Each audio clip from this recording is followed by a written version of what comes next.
révélation et Sahara occidental, le lobbying de Paris auprès des capitales européennes mis à nu.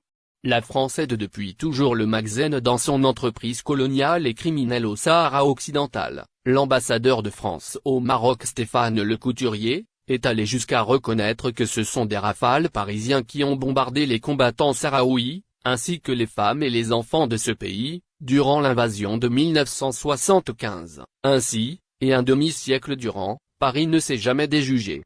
Une nouvelle et éclatante preuve vient de nous en être administrée lors du vote au Conseil de sécurité de l'ONU en date du 31 octobre passé. La diplomatie française a dû batailler ferme pour rallier ses partenaires européens à la résolution onusienne qui fait du plan marocain d'autonomie la base des discussions à venir. Derrière ce vote, un intense travail d'influence en coulisses, sur fond de désaccords et de pression politique.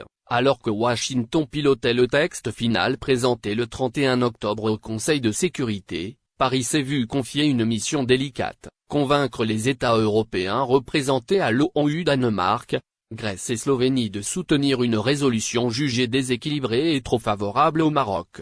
À Athènes, à Ljubljana comme à Copenhague, la première mouture du texte américain, transmise à la mi-octobre, a suscité des inquiétudes. La Grèce craignait qu'un tel précédent ne soit exploité par la Turquie dans le dossier chypriote.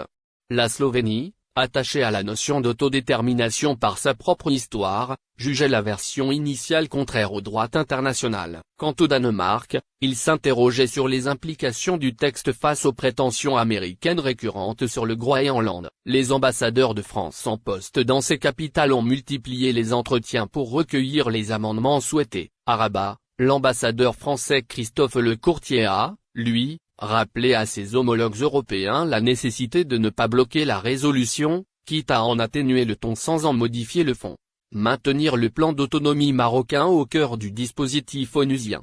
Pour convaincre Ljubljana, la plus réticente, Emmanuel Macron s'est déplacé en personne en octobre, officiellement pour célébrer le partenariat stratégique franco-slovène. Dans les coulisses, l'objectif était clair, neutraliser les réticences slovènes, renforcées par le rapprochement énergétique avec Alger.